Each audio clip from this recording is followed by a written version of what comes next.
Vice-Chancellor, we are very much interested in what happens at home at night as a university. We are so interested in that as management.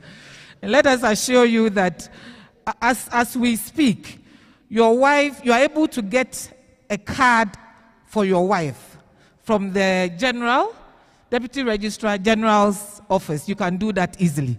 Because you see, when you're home, when there is storm at home, KNUST, we can't move on. So we are very much interested. Thank you.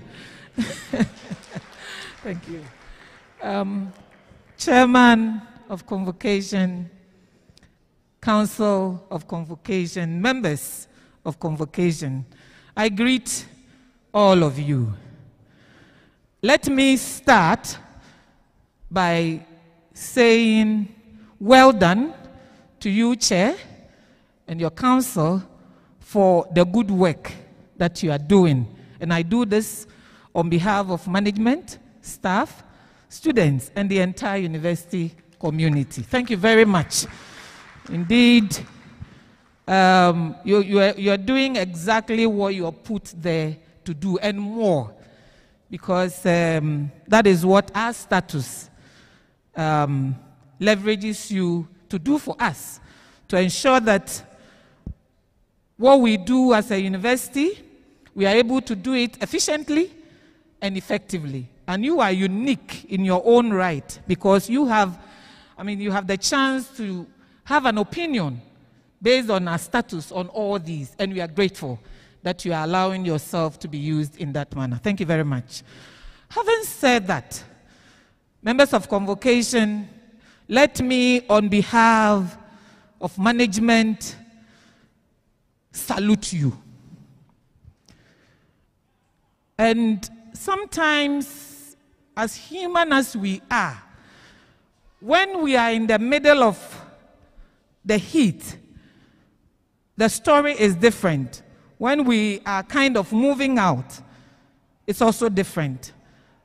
But if you would permit me, I just want to send all of us our minds back to January, or even latter part of last year, or maybe from 16th March last year, when we all got hit by this pandemic.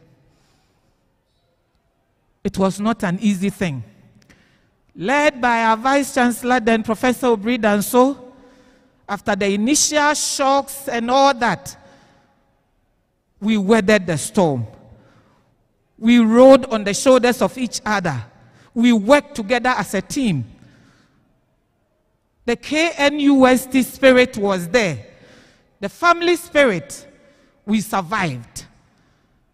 We finished the academic year then. And then we were faced with this academic year that we are in. Similarly, we did likewise. We all agreed with government support that we were coming back in January. How are we going to come back? We subjected it to debate. You and I know at KNUST, your voice is important. Backwards and forward conversations at the colleges, everywhere. Eventually, we all agreed that it's good that we bring all our students back. That was a very bold decision that you and I made. And we didn't take those decisions without trepidations, because we were all aware of how this pandemic was going. So even though on some campuses they had agreed that they would do shift system, KNUST, you and I said, with God on our side, with hard work, let us bring everybody. And here we are today. But for the little, I call it little hitch. But for the little hitch we have, we're going to start our exams next week. But even with the hitch, I know that the leadership of UTAG is working feverishly with government. And I believe that we will be able to navigate this storm as well. so that sooner or later we can be confident and say that by the grace of God, this academic year has ended. I think that you deserve a big round of applause. Convocation. Management couldn't have done this alone, you know that. It has been tough. But when it got that tough, you were tough too. And with prayer, with commitment, with dedication, with the selflessness, with sacrifice, here we are. Once again, I would like to say thank you very much. Indeed, we are not out of the woods yet, as you are aware. Now we move from Delta. Where did we start from? Alpha, Delta. Now we have jumped to Lambda. In terms of the mutations of the virus, and it is getting worrying. The third wave is with us. May God forbid that the predictions that they made for the continent of Africa, and when I say they, you understand, may it never happen, so that we can get out of this third wave in one piece. But colleagues, you would recall that for us to come this far, it didn't take management. It took you. It took you ensuring that our students are maxed up. We also rode on the commitment of the students. They're putting themselves into COVID ambassadors.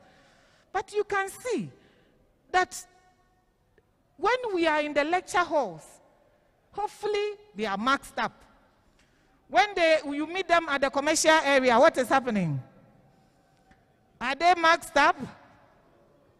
We have to keep, they are like the children we have at home. We have to keep an eye on them. We have to keep reminding them. As I sat there, I'm looking at them, and you can turn and look at them. Just do your own statistics, because they are not with us in the lecture halls. And you know that this evening, as we speak, you know the SRC election is going on.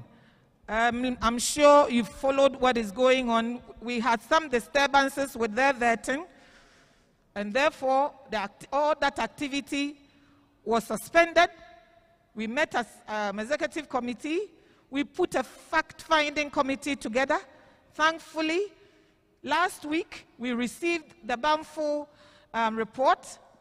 They worked so hard to give us a very prompt response, and based on that, we are running with the recommendations. But we needed to agree that before they went home, we put leadership in place, because we had to endure a lot because of the interim management leadership that we dealt with. So the lessons were learned. So as we speak now and as we sit here today, they are undergoing, and as you are aware, the SRC election, which should end at 5 o'clock. So you can just see them. I don't think tonight they will sleep for us to sleep some. But whatever it is, God is with us. I want to, on behalf of management, assure all of you, and also plead with all of you, that we will continue to work and walk with you on this journey that we are all embarking on. And Mr. Chasata, I promise you, the Vice-Chancellor would definitely give an address to convocation.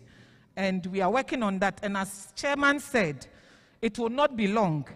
We will be very happy to project to you where we are as a university, because it's very important, so that we can all be on the same page, and then you can be given the opportunity to also air out what you think would be the best, or any ideas that you may have. Let me plead with all of us once again that we are not out of the woods yet. Please, I know that some of us I don't know whether by nature or by nurture, we have turned ourselves into some pocket doctors, whether we have a degree in medicine or not. So that when we begin to feel some symptoms, we want to hold on a bit and then see what happens. I think listening to to Dr. Usuansa, the rector, please, however tiny or small, or whatever value you put to your discomfort, don't wait too long on your own. Seek help, because we cannot afford to lose any of us. On that note, Chairman of Convocation, Council members, Convocation members, I want to thank all of you very much and continue to solicit for your continuing support so that KNUST will continue to be that beam that shines for everyone. You are aware, and as we shared during the vision that you and I have agreed on for the next 4 years, that we have turned 70 years this year. Because of the COVID, it slowed down the work of, maybe not the work of the committee, because they have worked very hard. And this committee is chaired, as you are aware, by the former Vice-Chancellor, Professor W.O. Ellis. They have worked so hard. Very soon, our Chancellor will do the inauguration for us, and then we will use the blended approach to be able to at least mark a certain level of celebration. You know that we can't have it as we would have if COVID was not there. But whatever happens, we will look at the situation and take decisions that is in the best interest of KNUST. I thank you all very much, and I wish you all the best. Thank you very much.